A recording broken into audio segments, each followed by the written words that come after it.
So, a really good example of an entrepreneur that ran into trouble early in his career, and this is kind of where the book begins and kind of gives you this message of, don't give up. We need these kind of employers to build their businesses to make America's economy strong once again, because these are the people that make tons of jobs. Uh, the really good example is Henry Ford. He actually worked for Thomas Edison for a very long time, and he had many failures. Um, and one day he came up with the idea of everybody should be driving what they called a motor coach back then. Why can't everyone drive one? And 10 years after that idea, the first Ford Model T was when it was introduced. So the thumb, it's character. It's first of all, if you think about it, it's the strongest part. It's the strongest digit that you have. So it's for strength of character. Makes a lot of sense. Um, they use a lot of examples of character, your character being measured by your ability to take bad situations and make them good again. Um, One of the great quotes in the book: "Inside every mistake is a great gem of wisdom." Okay, all right. To blame is to be lame. So take responsibility not only for your successes, but take responsibility for the things that you do wrong, learn from them, and you'll be a better, not only just leader, but entrepreneur, better person for it. So some mistakes that Robert and Donald kind of go into. Robert kind of started out um, in a business with a friend. They had some friends that had a really good track record with startup companies. He got in. Uh, the company was struggling, and Robert's really gifted in raising funds. They asked Robert to go out and, in order to survive, we need X number of dollars. He went out and used all of his relationships and brought that money to the table, and kind of a perpetual time and time again, he brought in the money. The friend used it to pay whoever he owed and didn't really use it to help grow the business or to help, once profits started coming in, help pay any of the people that Robert had, brought money in from. So eventually he gets stuck holding the bag for, I think it's about $1 million. And that's the first major lesson that he had was, uh, I'm going to skip ahead a little bit, but you can't have a good partnership with a bad partner. There are no good deals with bad partners. And even though this guy had a proven track record before that he was partnering with, uh, his sense of morality, his strength of character wasn't really there. So Robert had the strength of character to actually go to his rich dad, talk about it a little bit, and the next thing you know, he's talking to all the people that he owes the money to, says I'm going to make good, and really, sinks his teeth into the business. The original partners had taken off with all the previous money that had been raised, pension funds, everything that the employees of the company had thought was there. All the assets were now gone, and Robert and I believe Kim, his wife, and possibly one or two other people were left there to basically rebuild this business.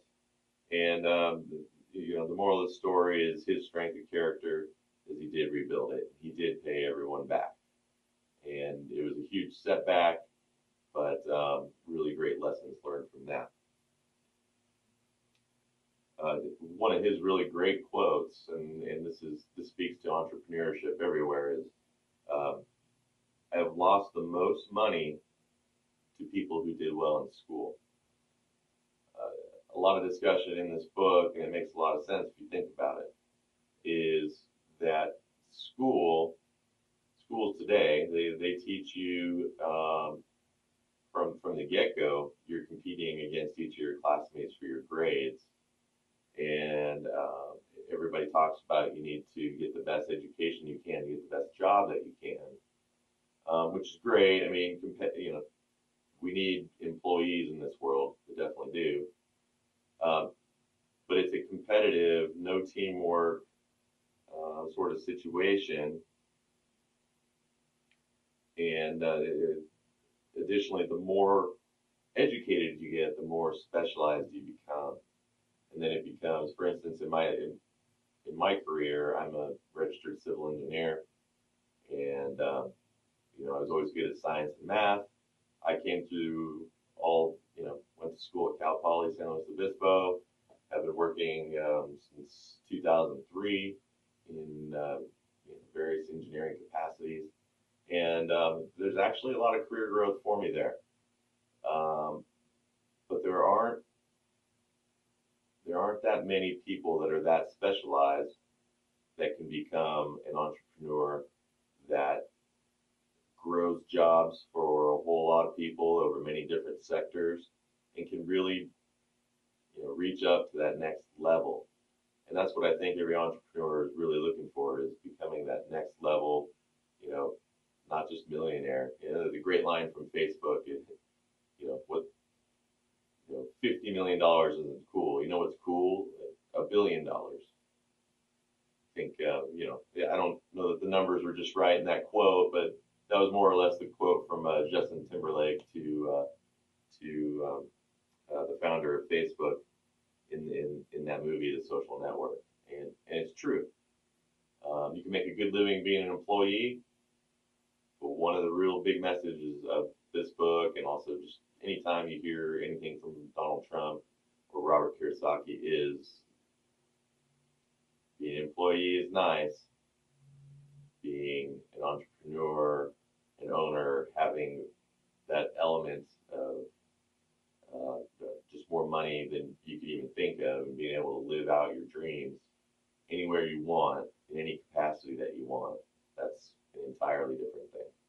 So schools teach you that it's the safe route.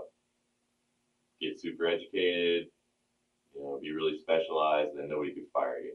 That's true, but to be a really good entrepreneur, to be a business owner, to be a leader, you need to know a lot. Not a lot, but you need to know a good amount about many different things.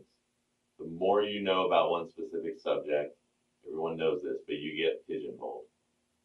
So I don't want to get off track here. We're still talking about the thumb, and that was all in relation to the quote. I've lost the most money to the people who did well in school. They didn't have the street smarts. They were specialized. They were very educated, but they weren't savvy to what it takes to actually run a really solid business, keep it thriving, even through lean times. One thing throughout this book, it is discussed a lot, is that Robert and Donald, they both went to military schools. And through this, they learned from a really young age to be able to deal with feedback.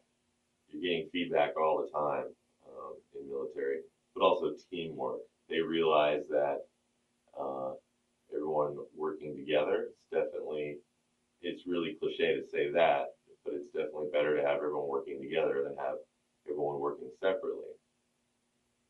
So the point of the military school, not only just being able to deal with feedback, take that, learn from it, become better, ownership of your mistakes, ownership of your victories, but teamwork is that you know your strengths and weaknesses, and you pull the strengths from the different people in the team working towards a common goal. If you're going to survive being an entrepreneur with a whole cross section of different businesses and specialties, you need to know a good amount about the business you're in, but you need to surround yourself with a team of employees that their strength, they're extremely educated. They're very well developed in the areas that you have them working in. So really the point is leadership versus team. And, if you want to be a great entrepreneur, hey, great. You probably have one or two things that you're extremely well versed in, very specialized. For me, engineering, especially, anything having to do with dirt, I know a good deal about. If you want to talk about building a big box store, I know a lot about that. But you need to surround yourself with the team. Hopefully, the team that's smarter than you are when it comes to the things that that specific business needs. Okay, so also in this little section about the thumb, which is your strength of character, Donald goes into detail about land development, which strikes a real chord with me. I mean, land development is really what I've been doing in my civil engineering career. He's more into skyscrapers, resorts, golf courses, which I would love to get into. Don't get me wrong, but my work has been more strip malls, some schools and courthouses, things like that here and there. But as far as strength of character, Donald Trump says it's a really good point that you will hear no and you will hear a lot of negativity repeatedly. And Donald's he's jumped in the press quite often, and he's learned to take the feedback, turn it into a positive, rather than hear the negative and just give up. In this chapter, they talk about the 7 intelligences. There are 7 intelligences, and this is actually from Howard Gardner.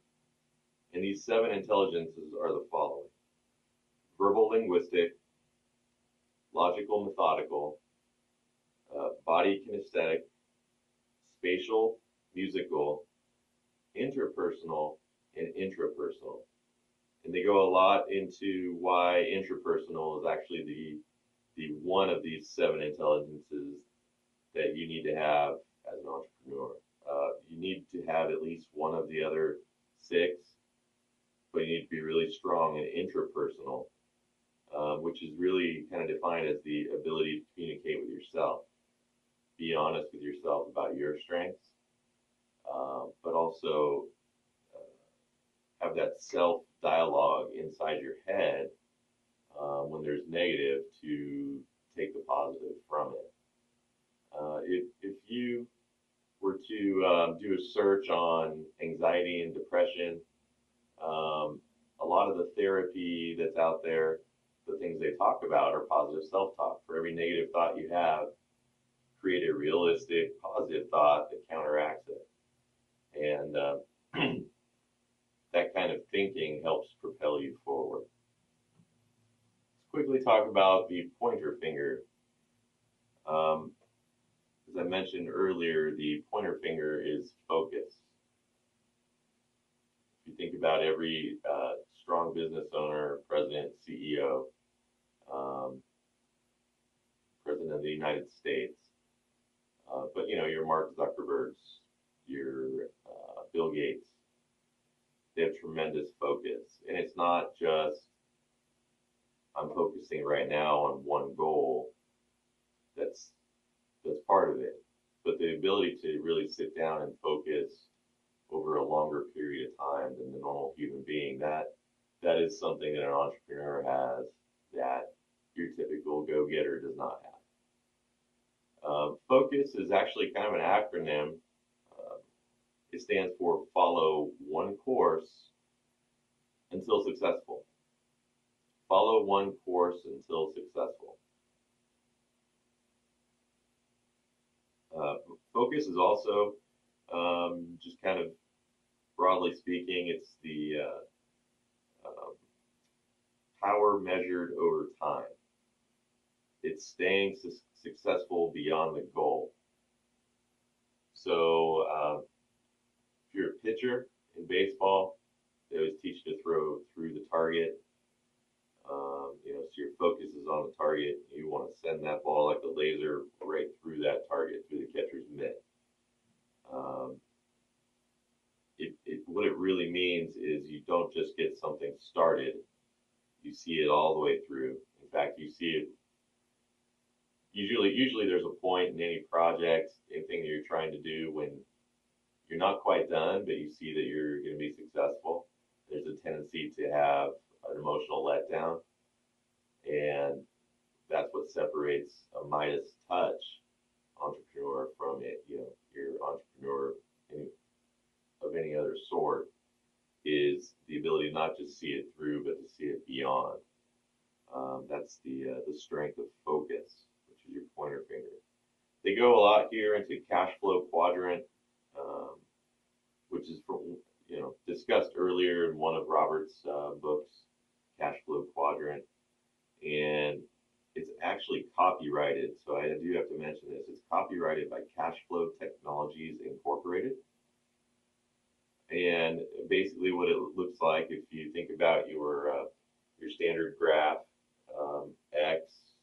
Y is up and down, X is right and left. In one quadrant, you have E, which stands for employees. Another quadrant, you have S, which is small business, self-employed, or a specialist, like a doctor. The third quadrant is let's skip that. The third quadrant is B, which is a business owner. And in this case, they want to make the point that a business owner is not just, Kate's Pizza. It's Domino's Pizza. It's Starbucks. It's something that's 500 or more employees. It's something that's larger in scale. So that's kind of the third out of the four quadrants, and the fourth is I, which is investor, which is eventually in an entrepreneurial career, you want to make it so that you are a B and an I, and then maybe towards the end of your career, more of an I than a B. Also brought into this, let me just mention, it's a good point. Going from S to B is the hardest part. Going from a small business or a specialist to a large business is the most difficult part about entrepreneurship, creating jobs. Because most people in the S category, they don't really have a boss, right? They're working for themselves still, which is always part of the entrepreneurial goal. And a lot of times they're doing what they love to do. I think the case is made in this book, somebody's a baker and really they just want to make cakes. Well, you could have a great cake business, and if you're just focusing on the cakes, you're never going to cross over into that B category. They also recommend that you don't skip the E and S quadrants in the career progression. These are the employee and specialist for small business quadrants. Reason being, the lessons that are learned in those stages, you will use in the B and I quadrants, and they're just invaluable for your career in general.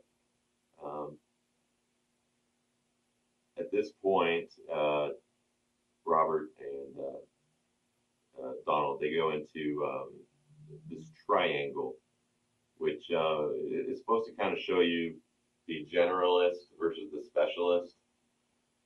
It also sort of shows you what a military school teaches you versus a traditional school.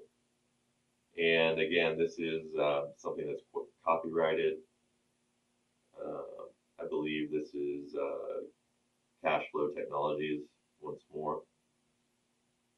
But anyway, the outside of the triangle is built of team, leadership, and a mission. All right, these are the strengths that the entrepreneur needs to bring to the table to build a successful business.